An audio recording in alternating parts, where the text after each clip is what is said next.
months aren't gone by the time this evening is over. This is not simple stuff that your people have done for the family. I want to take this opportunity, still working on this drift of the Congo man who got on the boat, who knew who he was, who was proud to be black and African. And I want to see that Congo man trying to hold the dirt, even if he has to put it in his mouth. And then I want to come to Chicago during the ethnic parade that Anderson Thompson writes about. Some days I think Anderson Thompson is the crown jewel of the Aztec family.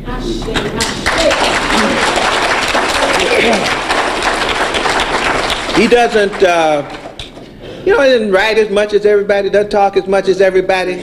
He just thinks better than everybody. And I'm going to share with you 2 paragraphs of Anderson Thompson from the African World History Project, which turns Africa right side up. Because he looks at it, it looks like this. During the Cold War, in the wake of World War II, for more than 30 years, flag-wielding, drum-thumping, bugle-blowing representatives of groups marched down State Street. That's Chicago, isn't it? A well-known thoroughfare in downtown Chicago in celebration of, listen to this term, Captive Nations Week. With banners waving and a steady stream of Greeks, Lithuanians, Ukrainians, Poles, Hungarians, Chinese, and so on, they strutted and pranced past the mayor's reviewing stand, hoisting colorful placards aloft announcing Captive Nations Week. These neatly painted signs and banners signal to the world in dramatic form that their fathers, mothers, brothers, and sisters were still in captivity behind the Iron Curtain of the Soviet Union, behind the bamboo curtain in China, had not been forgotten by their people here in the United States. The colorful standards identified each nation in captivity and the government that held their kinfolk captive. These marchers signal a warning challenge to the Soviet and Chinese oppressors that there was a strong resistance movement in America ready to aid in the liberation of their respective nations.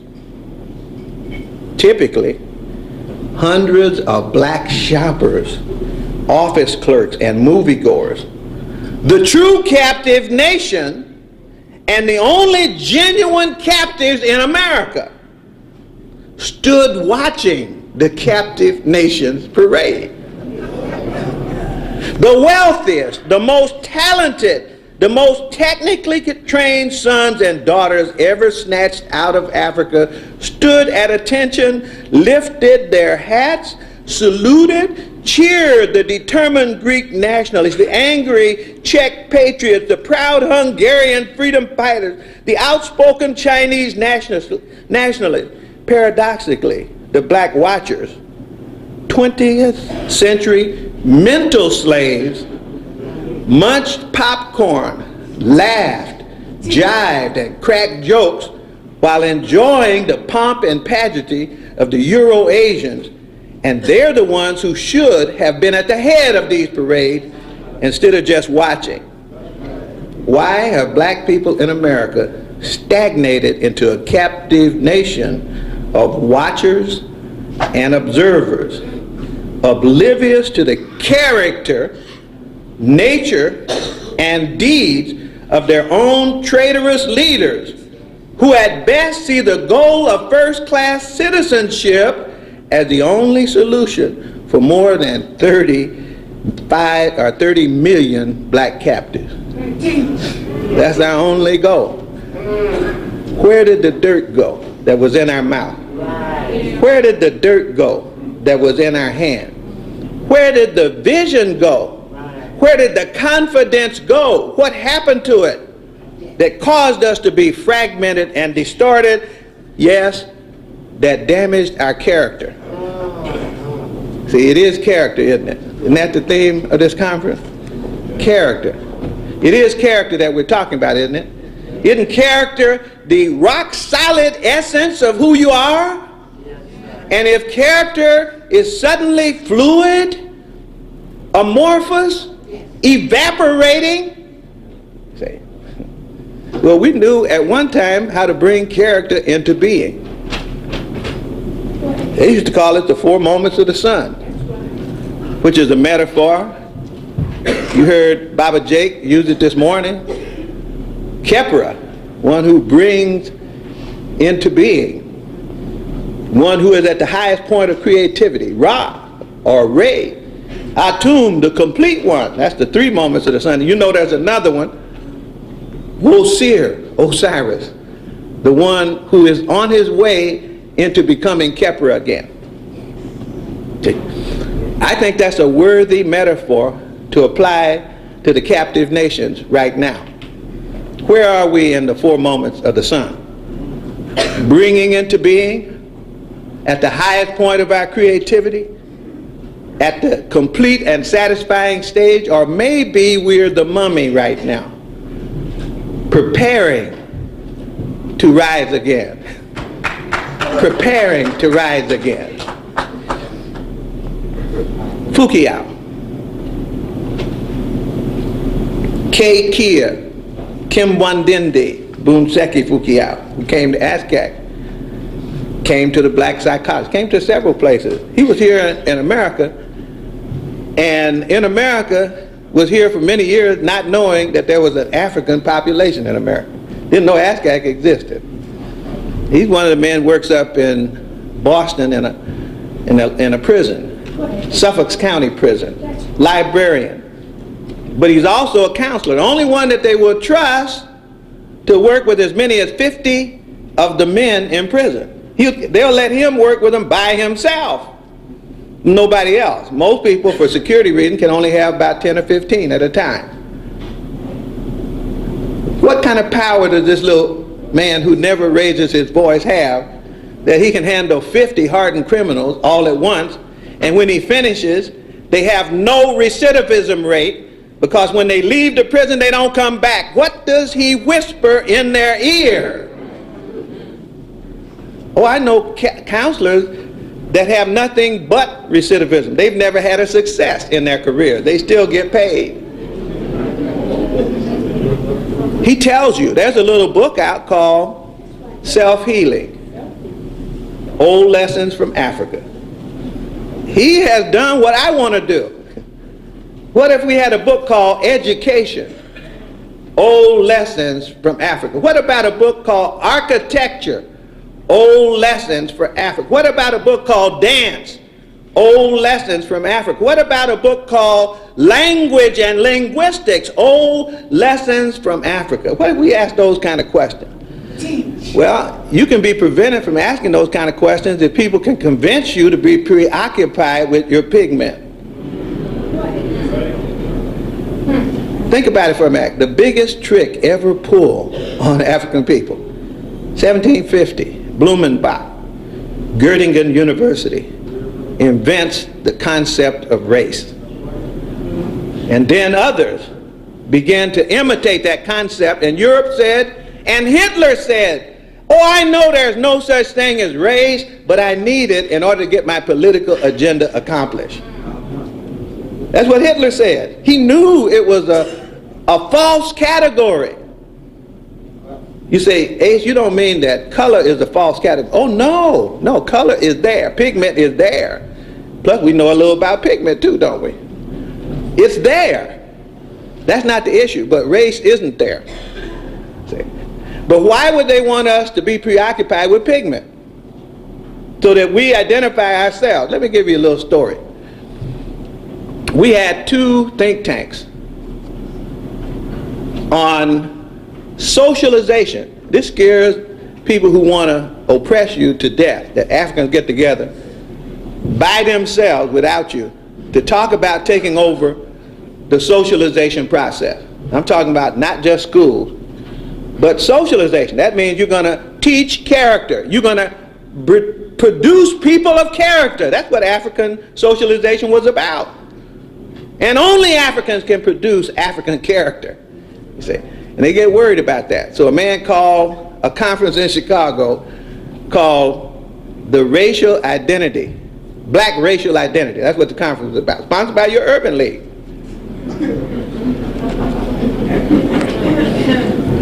But the person who called it was a European through the Urban League. Okay, so now he gets all these Africans in the room to talk about black racial identity. Why? Because we don't want you to talk about African cultural identity. See, because we know some of you went to those other two conferences on African cultural transformation. And we thought we could count on you always to keep the racial discussion going, and now you have left the plantation without permission. So we're calling this meeting in Chicago, and we want you to talk about race until we are satisfied. If you want the paper that I wrote at that conference that pissed off the man who called it, sent a book by Bill Watkins and others called Race and Education. My article was called Race, Identity, Hegemony, and Education. So there's a whole lot of issues about all that I'm not going to take time to go into, but I just want you to know that you may not know that the agenda is being planned somewhere. But the agenda is being planned and the language is being delivered to us, and inside the language are the assumptions and definitions and directions, which if I adopt the language, I will adopt the agenda at the same time, never knowing that I adopted the agenda. Just by talking that language. And what was wrong with the other two think tanks? We used the term African rather than black. See, for the first part, Africa means if you're looking for authority, it's got to come from Africa. But if you decide it's multicultural or black, usually you're going to get a white authority. Because they invented that. You didn't. Not only that, they can get in the meeting. Have a whole lot to say. The meeting that I want to call, they can't get in that meeting. They got nothing to say. This is a family meeting. And nobody gets in a family meeting but family.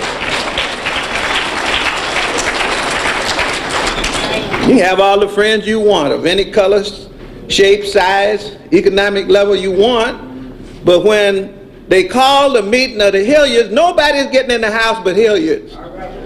We're going to decide for the Hilliards. Even if it's wrong, we're going to decide.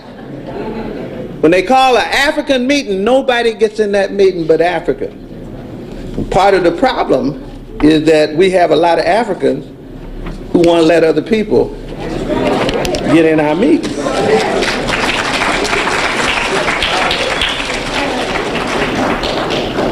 They try to tell us that this is a racial world, that this is a class world.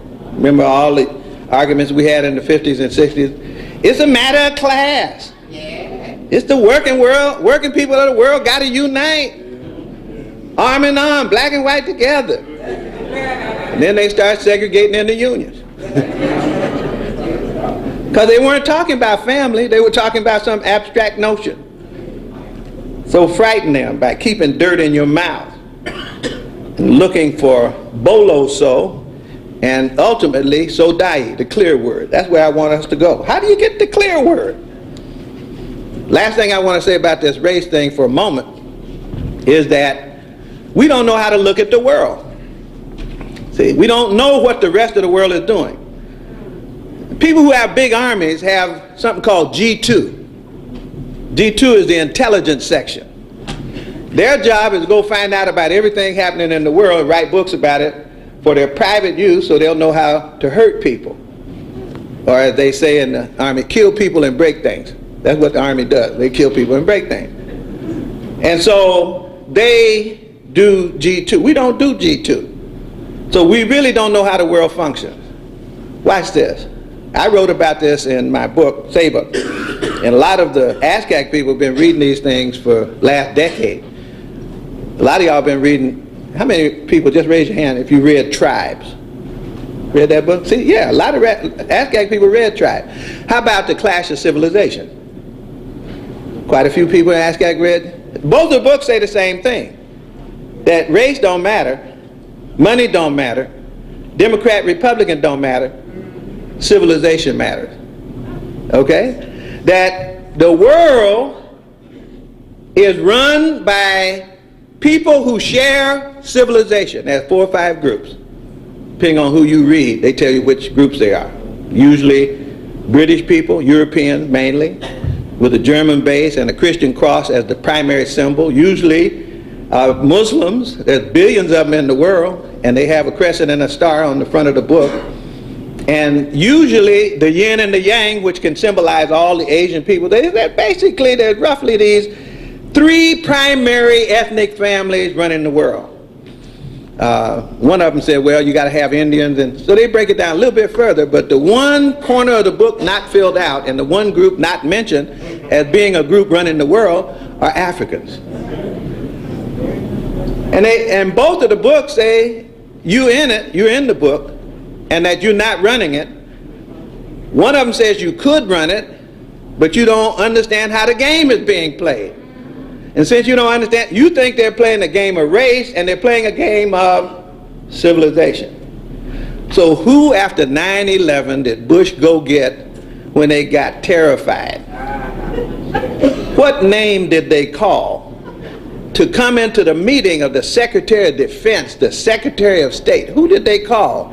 They went straight over to Harvard, and they got a little professor named Huntington who wrote a book called Clash of Civilization. They said, look, we haven't been paying attention to you because we had the luxury of not doing. Nothing had happened, but now we're terrified, and you more than anybody seems to understand where the world is going and what is it that we can do. So here he is holding seminars in the White House explaining what he had already written 10 years ago that ASCAC had been reading.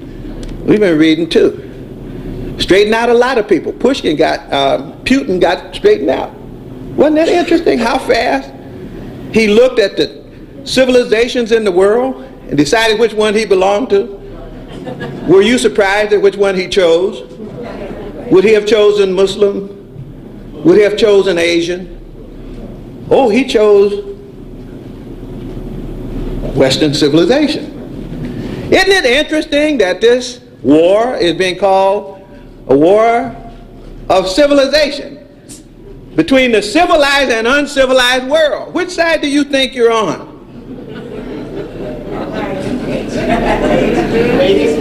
Oh, we're down. I can't say it the way my buddy used to say. We're down to the testicle cutting stage now. You have to be a farm boy to appreciate that, because they do those kind of things to pigs and cows and all that, make Rocky Mountain oysters and everything. That's not something that you, even if you're a man, you don't even want to contemplate the potential or the possibility of that. Well, they're down to that part of the stage now, and when you get down to that part of the stage, you can't play games anymore. Only people who took the dirt out of their mouths and washed their hands can continue to play games.